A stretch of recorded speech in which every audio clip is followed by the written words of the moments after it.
नमस्कार, स्वागत है आप सभी का योर स्टॉक में। मैं हूं आपके साथ कविता थपलियाल, मेरे साथ मेरे सहयोगी हैं प्रशांत पांडे और अगले 1 घंटे हम बात करने वाले हैं दर्शकों से और उनकी स्टॉक स्पेसिफिक समस्याओं का समाधान हम लेकर आएंगे, जहां पर आप हमसे बात कर सकते हैं लाइव शो में। योर स्टॉक में आप अपने सवाल अगर भेजना चाहते हैं तो झटपट आपको तरीका बता देते हैं और उसके बाद शो की शुरुआत भी करते हैं। तो एक नंबर जो आपके स्क्रीन पे फ्लैश हो रहा है, यहाँ पर अपने सवाल आप हमें व्हाट्सएप कर दें। इसके अलावा तमाम सोशल मीडिया प्लेटफॉर्म्स पर हम मौजूद हैं, वहां भी अपने सवाल छोड़ सकते हैं। और अगर यूट्यूब पर इस वक्त लाइव देख रहे हैं तो कमेंट बॉक्स पे अपने सवाल डाल दीजिए। और सवाल में आपको क्या क्या पूछना है, आपको स्टॉक का नाम डालना होगा, आप किस भाव पे आपने खरीदा है और कितने समय तक आप इसमें रहना चाहते हैं, ये कुछ डिटेल्स हैं। अगर आप हमें दे देंगे तो हमारे एक्सपर्ट्स जो हैं आपको आपके लिए सही रणनीति बताएंगे। और आज हमारे साथ मेहमान के तौर पे जो गेस्ट जुड़े हुए हैं, जियोजीत फाइनेंशियल सर्विसेज के senior vice president Gaurang Shah, JM financial services के senior vice president Akshay P Bhagwat, आप दोनों का स्वागत है इस खास पेशकश में। आपके पास आऊं उससे पहले प्रशांत, चलिए झटपट एक बाजार की चाल पे डाल लेते हैं नजर, जहां पर कल जो हमने एक रिकवरी का आलम देखा था वो मेरे ख्याल से काफी हद तक बाजार होल्ड करने की कोशिश भी कर रहा है। सबसे अहम बात यह है कि बाजार अगर इन लेवल को इंटैक्ट रखता है तो एटलीस्ट कम से कम एक जो अभी तक डिल्यूजन था कि मार्केट किस ओर जाएगा, वो थोड़ा सा मेरे क्लैरिटी मिल जाएगी। बिल्कुल। लेकिन देखिए एडवांस डिक्लाइन अगर मार्केट ब्रेथ देखें तो आज काफी मजबूत हमें दिखाई दे रही है। 1604 के यहाँ पर एडवांसेस हैं। डिक्लाइंस आप देखिए लगभग 878 यहाँ पर दिखाई दे रहे हैं। बैंक निफ्टी 220 अंक ऊपर फिलहाल आधे % की तेजी के साथ 48,951 पर फिलहाल कारोबार करता हुआ दिखाई दे रहा है। और सेंसेक्स आप देखिए 330 अंक ऊपर है, लगभग 76,836 के लेवल्स हैं। और खरीदारी यहां पर हम देख रहे हैं जिन काउंटर्स में हो रही है, पावर ग्रिड एनटीपीसी आप देखिए 3.5% यहां पर ऊपर तेजी के साथ कारोबार हो रहा है। उसके बाद मारुति सुजुकी हो गया, कोल इंडिया हो गया, कोटक बैंक, एसबीआई, इन सब में हम देख रहे हैं लगभग 2 से 2.5% की तेजी के साथ फिलहाल के सत्र में कारोबार हो रहा है। कमजोरी यहां पर टॉप काउंटर्स कौन कौन से हैं निफ्टी लूजर्स के लिहाज से? बजाज फिनसर्व आप देख लीजिए 3.5% नीचे, बजाज फाइनेंस लगभग 3% की कमजोरी के साथ, Shriram finance 2%, HDFC life, axis bank में हम देख रहे हैं कि आज के सत्र में कमजोरी का आलम है। इतना ही नहीं, पीएसयू बैंकिंग का जो पैक है ना, वहां पे अगर आप गौर करें तो यहां हम देख रहे हैं कि आज मुनाफा वसूली होती हुई हमें दिखाई दे रही है। आईओबी हो गया, यूको बैंक, सेंट्रल बैंक, हम देख रहे हैं कि इनमें 6 से 7% की कमजोरी गिरावट दिखाई दे रही है। इतना ही नहीं, IDBI, Punjab and Sind bank की भी अगर हम बात करें तो यहाँ पे 5 से 6% की कमजोरी फिलहाल दिखाई दे रही है। एनबीएफसीज में भी हम देख रहे हैं कि ये बिकवाली का सेशन जो है थोड़ा सा फैलता हुआ दिखाई दे रहा है। लेकिन रियल एस्टेट एक ऐसा क्षेत्र है जहां पे चुनिंदा स्टॉक्स में आज के सत्र में थोड़ी सी खरीदारी हमें आती हुई दिखाई दे रही है। रेमंड जैसे कुछ काउंटर्स, फीनिक्स मिल्स और गोदरेज प्रॉपर्टीज में हम देख रहे हैं कि तेजी आती हुई दिखाई दे रही है।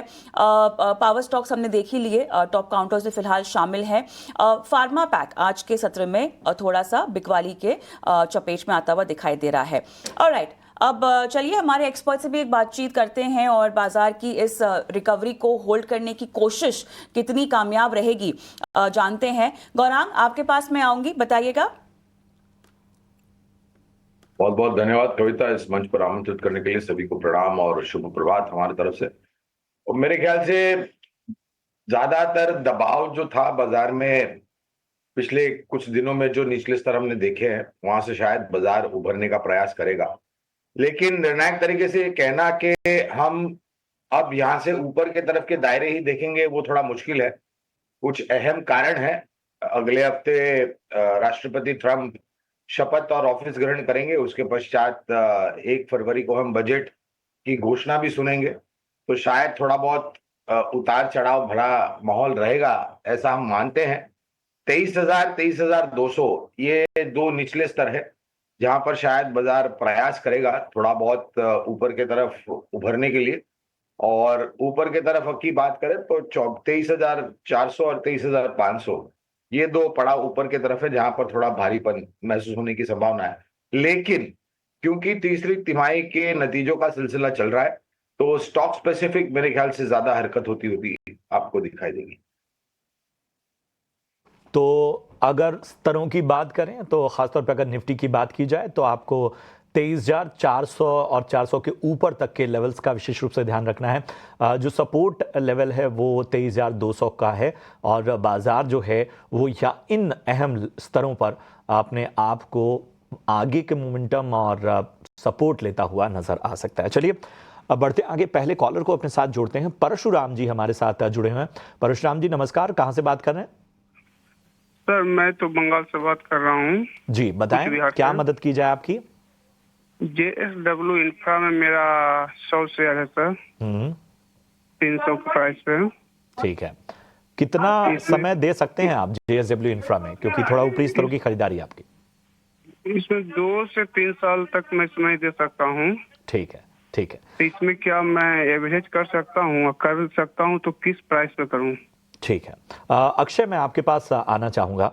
JSW इंफ्रा, अगर इनकी खरीदारी का स्तर देखें तो वहाँ से लगभग 7% तक का जो है वो अब तक टूट चुका है और उन्हीं स्तरों से लगातार दबाव जो है वो नज़र आ रहा है। आज अगर हम देखें तो आज एक कहीं ना कहीं बाउंस बैक पाने की कोशिश, इनके दो अहम सवाल हैं। एक तो ये कि 2 से 3 साल दे सकते हैं, दूसरा वो जानना चाहते हैं कि क्या इन लेवल्स पे या कोई और निचले लेवल पे एवरेज की गुंजाइश बन सकती है। तो सबसे पहले प्रशांत गुड मॉर्निंग और सभी को नमस्कार, गुड मॉर्निंग। देखिए लॉन्गर टर्म चार्ट्स में देख रहा हूँ, मंथली चार्ट्स, क्योंकि जो सवाल है 3 साल के ऊपर का है होल्डिंग का। तो अगर प्राइस स्ट्रक्चर देखे, बिल्कुल थोड़ा सा दबाव है, क्योंकि अभी स्मॉल और मिड कैप में गए 2 महीने से काफी प्रेशर बिल्ड हुआ है। तो थोड़ी सी सेलिंग हमने JSW इंफ्रा में बिल्कुल देखी है। ये महीने में थोड़ी सेलिंग थोड़ी सी बढ़ चुकी है, 330 से लेके 295 करंट मार्केट प्राइस है। बट लॉन्गर टर्म चार्ट्स देख के कोई भी मुझे दिक्कत नहीं हो रहा है बोलने में कि अभी कुछ कॉशन या आपको डरने वाली बात है, क्योंकि प्राइस स्ट्रक्चर अभी भी मजबूत है। शॉर्ट टर्म वाला करेक्शन फेज है और ओवरऑल लॉन्गर टर्म होराइजन में मुझे लगता है कि स्टॉक अभी भी काफी स्ट्रांग है। तो बात रहती है अभी एवरेज कहाँ करे। तो अगर आपको 275 ये लेवल दिखता है डाउन साइड में, ये दिखेगा तो शॉर्ट या मीडियम टर्म में ही दिखेगा आपको, तो वो एक अच्छा एवरेजिंग पॉइंट है प्राइस चार्ट के बेसिस पे। तो कुल मिला के व्यू पॉजिटिव है। 275 मिले तो आप एवरेज कीजिए, और अगर टारगेट प्रोजेक्शन की बात करूं तो 350 एक मीडियम टर्म 3 महीने का पॉसिबल टारगेट प्रोजेक्शन होगा, और ऊपर में 425 तक आप साल भर के ऊपर एक टारगेट बना के चल सकते हैं। रिस्क के माध्यम से अगर स्टॉप लॉस अब रखना चाहे तो आपका स्टॉप लॉस बनेगा 240 का। और राइट, चलिए तो यहाँ पर अक्षय की तरफ से JS इंफ्रा पर ये रिकमेंडेशन आती हुई, लेकिन देखिए यहाँ पर बजट जो है अब बस कुछ ही दिन दूर है और ऐसे में बजट को लेकर तमाम खबरें और कवरेज भी हमने शुरू कर दी है। इसी को लेकर चलिए एक खबर, सरकार बजट में संशोधित इनकम टैक्स एक्ट के ड्राफ्ट को पेश कर सकती है। नए एक्ट में आखिर क्या खास हो सकता है, बता रहे हैं हमारे सहयोगी प्रकाश प्रियदर्शी। प्रकाश बताइए, संशोधित इनकम टैक्स एक्ट का प्रस्ताव आ सकता है, इसको लेकर क्या जानकारी है? देखिए, आगामी बजट की जो तैयारियां हैं पूरे जोरों पर है और सूत्रों के हवाले से जो जानकारी हमें मिल रही है उसके हिसाब से वित्त मंत्री आगामी बजट में जो सिंप्लीफाइड IT एक्ट है उसको पेश कर सकती हैं, उसकी घोषणा कर सकती हैं। दरअसल सरकार इनकम टैक्स एक्ट 1961 में बड़े बदलाव करना चाह रही है। इस पर प्रक्रिया की शुरुआत भी कर दी गई है और सूत्र बता रहे हैं कि बल्कि जो ड्राफ्ट एक्ट है वो भी रेडी है, जिसकी घोषणा वित्त मंत्री कर सकती हैं।